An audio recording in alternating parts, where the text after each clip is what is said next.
the matrilineal system. Keep in mind that all the kings had to come through the line of the woman. Is that right? That's right. What man can say he didn't come from a woman? Please step forward so we can understand where you came from.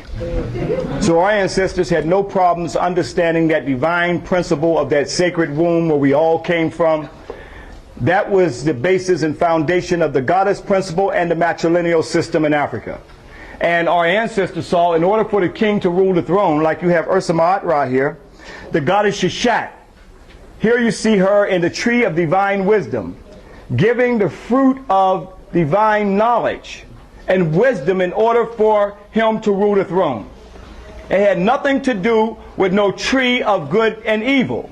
The patriarchs who came from the north, the Hyksos and others, who had a misogynistic nature, a hatred towards the woman, could not conceive of a woman nor a goddess giving a man anything. And that story was corrupted. The tree of divine wisdom and divine life was corrupted into the tree of what? Because here we have that they created in their biblical stories and the opening of the pages in Genesis that there was Adam and Eve. Is that right? And they were not to eat of the tree of what? Knowledge of what? Good and evil. Now who was seduced by the serpent and ate from the tree? Eve. That's why, sisters, you got to watch and hear that sound. Psst. But anyway, here we see that she was seduced to eat the fruit, and then she seduced who? Adam. Now we are told that that's the reason for the world's sins of this first woman eating of the tree of good and evil, and that that's also not only the reason for the world's sins, but her monthly cycle is to remind her of that sin. This is what's taught in the church. That's right. Okay?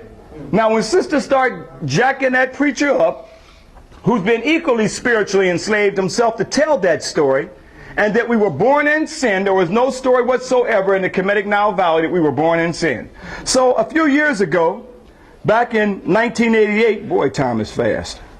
Seemed like I just got this yesterday. Brother and sister showed me. They said, "Hey, brother, Quasi, you see, there was a black Adam and Eve." Although they made a black Adam and Eve, that has nothing to do with our story. This is what we see the evolutionists and creationists fighting each other, and they know anthropological studies that black people were first, so they put a black Adam and Eve, and gave Adam a jerry curl and gave Eve a weave. You know, they had to be looking good for each other back then, you know. But it had nothing to do with our story, brothers and sisters. Even though they make it black to make you accept it, this is not still an African story. The African story is the goddess Sheshat giving the fruit of divine life from the tree of divine life and wisdom in order for the king to rule the throne.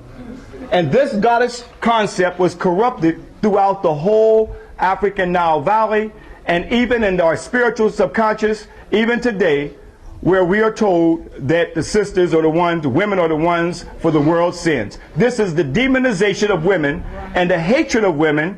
This is part of the sexism that you get in the theologians. Even in Paul it says that women shouldn't even speak in the church.